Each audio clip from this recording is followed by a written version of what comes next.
بسم اللہ الرحمن الرحیم۔ ویلکم بیک ناظرین گرامی، پروگرام وقفہ کے بعد دوبارہ آپ کی خدمت میں حاضر ہیں۔ وقفہ پر جانے سے پہلے ہماری گفتگو جاری تھی اور میں نے یہ سوال فاروق صاحب کا پیش کیا نیو کیسل سے کہ ایک شخص ہے جو اپنے آپ کو حنفی کہلوانے کا دعوے دار ہے اور وہ کہتا ہے کہ نمازیں 3 فرض ہیں۔ آئیے اس پر سنتے ہیں حضرت کیا فرماتے ہیں۔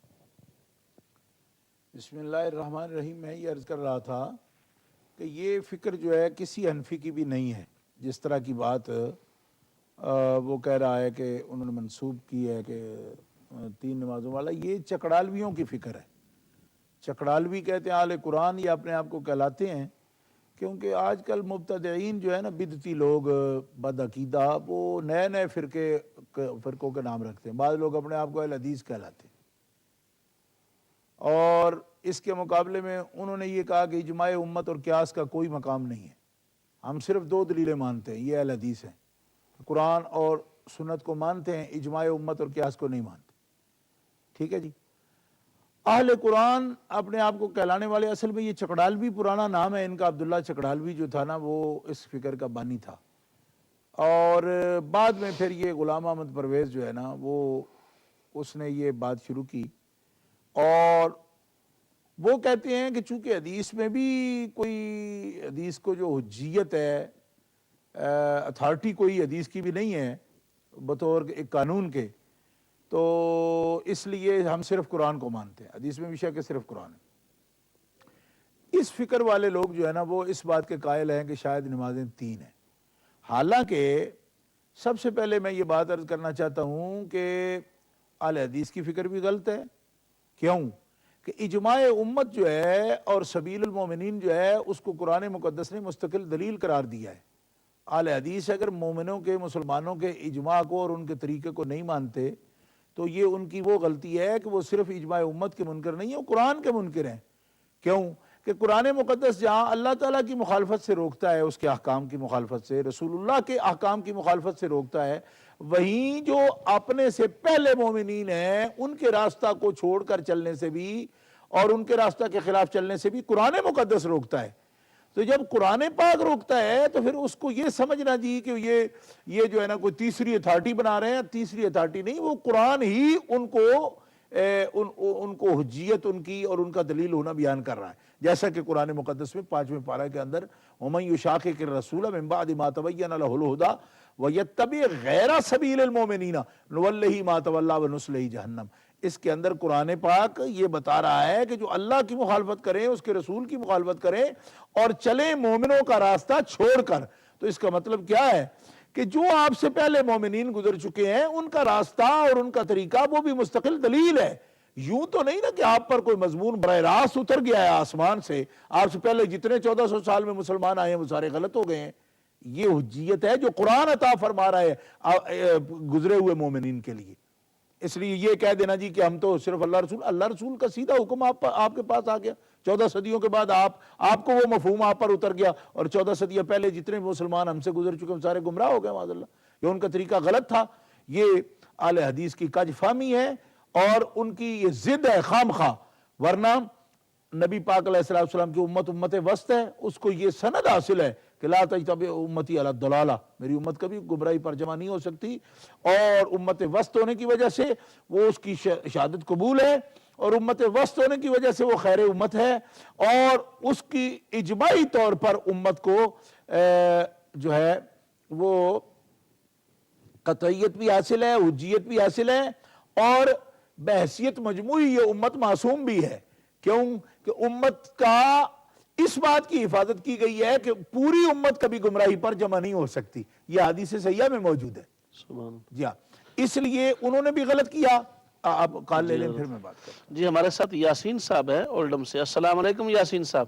جی السلام علیکم علامہ صاحب۔ السلام جی سرکار، میری طرف سے شاہ صاحب کو، آپ کو، تمام سننے والے بہن بھائی کو السلام علیکم۔ السلام۔ تو میرے 2 سوال ہیں شاہ صاحب سے۔ جی تو ایک تو یہ ہے کہ ادھر جو ہے نا مکان انگلینڈ میں ہم لے رہے ہیں، دوسرا انٹرسٹ کے اوپر،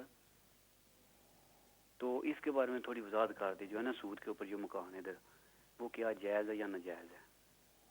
جی کیونکہ کچھ تو مقصد فکر والے کہتے ہیں کہ یہ جو ہے نا یہ بالکل قطعی طور پہ حرام ہے، سود پہ جو بھی مکان ہو یہ صحیح نہیں ہے۔ تو دوسری سائڈ پہ یہ بھی ہے کہ وہ کہتے ہیں اگر آپ جس ملک میں رہ رہے ہیں نا، مجبوری کے لحاظ سے اگر آپ لینا چاہیے ایک مکان ہے جو بغیر بزنس کے ہو تو آپ لے سکتے ہیں، خرید سکتے ہیں۔ تو اس کی تھوڑی سی وضاحت کر دیں کہ یہ صحیح کیا ہے اور غلط کیا ہے۔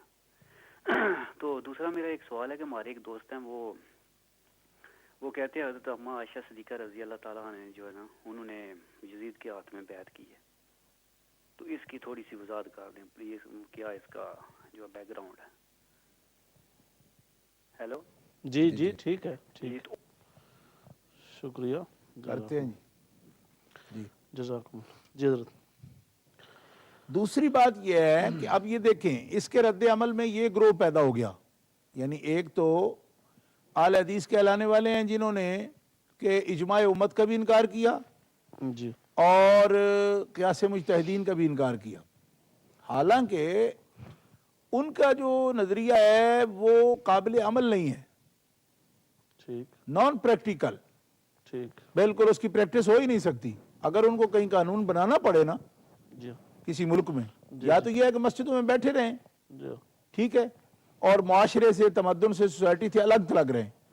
اگر کسی معاشرے کو پورا قانون اسلامی ان کو دینا پڑے تو اجماع امت اور قیاس مجتہدین کے بغیر وہ کبھی قانون دے ہی نہیں سکتے، اس کی پریکٹس نہیں ہو سکتی عملاً۔ دوسری بات یہ ہے کہ ان کے رد عمل میں اہل قرآن پیدا ہو گئے، وہ کہتے ہیں جناب حدیث کی تو بڑی جرح ہوتی ہے، روات میں بحث ہے تو شک ہے آ گیا اس کے اندر، لہذا حدیث بھی حجت نہیں ہے، وہ کہتے ہیں صرف قرآن ہے۔ ہم یہ کہتے ہیں کہ حدیث پاک کے حدیث ہونے کے اندر کوئی جرح نہیں ہے، جو حدیث رسول ہے اس میں کوئی جرح نہیں، جرح تو ہے سند کے اندر، صحیح، روایت کرنے والوں کے اندر۔ تو یہ تو اس کی حجیت کو، اس کے دلیل ہونے کو اور زیادہ واضح کر رہی ہے یہ بات کہ یہ ایک باقاعدہ سسٹم ہے چھان بین کا، کہ جس کے بعد حدیث پاک نتھر کر جو ہے نا ایک صاف منقع ہو کر سامنے آ جاتی ہے۔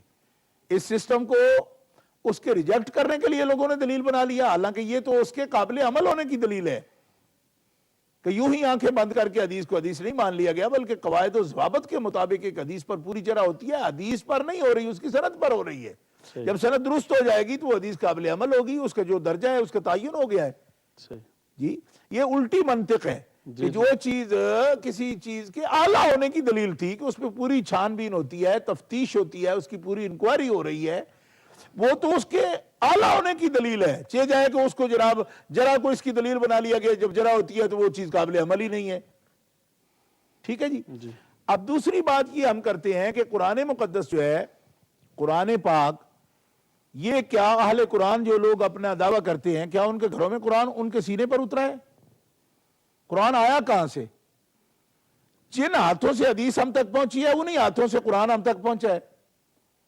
اگر حدیث کی روایت جو ہے وہ کسی طرح بھی ان کے لیے حجت نہیں اور مسموع نہیں ہے، وہ سن ہی نہیں سکتے اس بات کو کہ یہ کہاں سے آئی ہے۔ میں پوچھتا ہوں پھر حدیث قرآن کی روایت کون کر رہا ہے؟ قرآن کی تلاوت کون کر رہا ہے؟ آپ تک قرآن 14 صدیوں کے بعد جو پہنچا وہ کیسے پہنچا ہے؟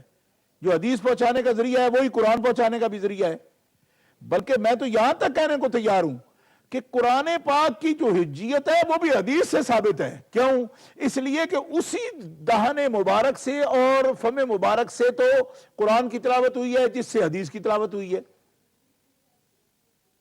یہ تو اللہ کے پیارے رسول صلی اللہ علیہ وسلم کا کرم ہے کہ وہ فرق بتا رہے ہیں کہ یہ وہی یہ مطلوب ہے، یہ وہی غیر مطلوب ہے، اس کو حدیث کے طور پر روایت کرو اور اس کو قرآن کے طور پر تلاوت کرو۔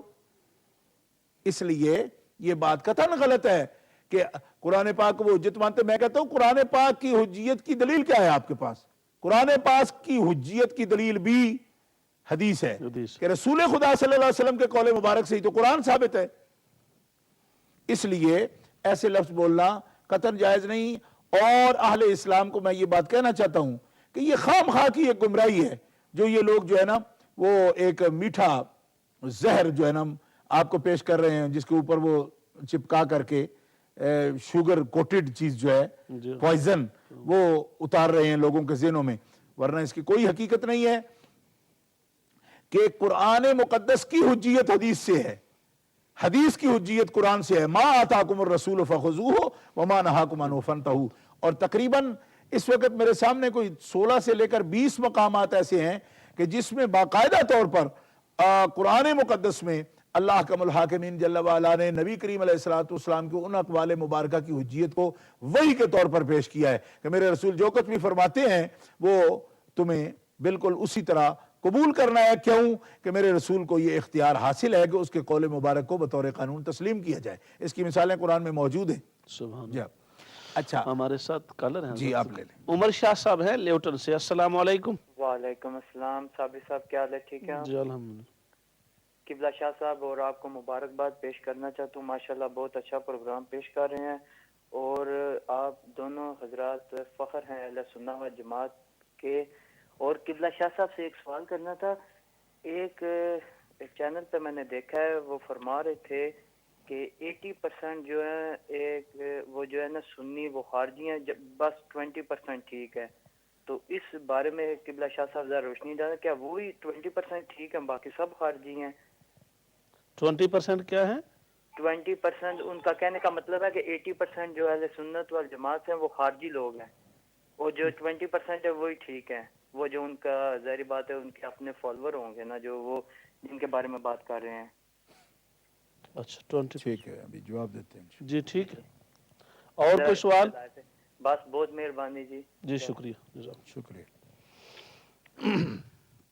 تو جہاں تک یہ ساری تقریر کرنے کا مقصد یہ ہے کہ جہاں تک قرآن پاک کی آیات ہیں اور قرآن پاک میں احکام ہیں، ان کی تشریح اور ان کی توضیح 15ویں صدی میں بٹالے میں کا پیدا ہونے والا کوئی لوہار جو ہے وہ اس کا حقدار زیادہ نہیں ہے کہ وہ اس کی تشریح کرے اور لفظ کے معنی کو متعین کرے، قرآن مقدس کے معنی کو متعین کرے.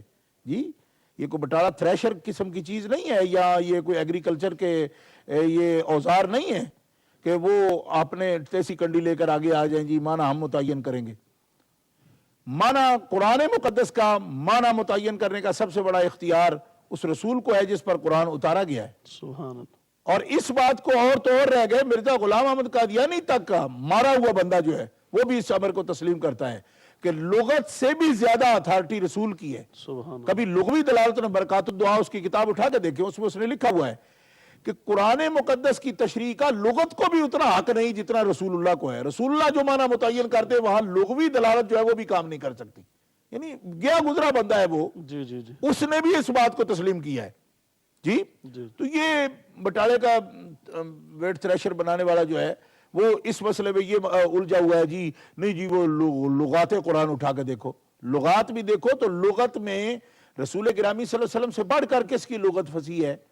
رسول اللہ جب اس کا معنی متعین کر رہے ہیں تو کسی کو اختیار نہیں کہ اس سے سرتابی کرے. اب آتا ہوں اس موضوع کی طرف کہ قرآن مقدس میں دیکھو کہ کیا قرآن پاک 3 نمازوں کا بیان کرتا ہے. من قبل صلاۃ الفجر وحین تدعون ثیابکم من الظہیرۃ ومن بعد صلاۃ العشاء ثلاث عورات لکم. جی جی جی کہ دیکھیں صلاۃ فجر، صلاۃ ظہر، صلاۃ عشاء، ان کی باقاعدہ لفظی دلالت جو ہے وہ موجود ہے. پھر دیکھیں ان کے درمیان کیا نمازیں، حافظوا علی الصلوات والصلاۃ الوسطی وقوموا للہ قانتین. ظہر اور عصر جب بیان کی گئی تو صلاۃ وسطی کیا ہے جی؟ یعنی ظہر اور عشاء کا جب بیان یہاں آتا ہے تو پھر وہ صلاۃ وسطی کیا ہے؟ صلاۃ وسطی عصر ہے. ظہر اور عشاء کا جب بیان آ گیا یعنی لفظوں میں تو وہ صلاۃ الوسطی جو ہے وہ کون سی ہے؟ پھر دیکھیں آپ کہ اللہ تبارک تعالیٰ جل شانہ سورہ روم آپ دیکھیں کہ اس کے اندر ارشاد فرماتا ہے کہ صبح و شام اللہ تبارک و تعالیٰ جل شانہ کی تسبیح اور نماز ادا کرو.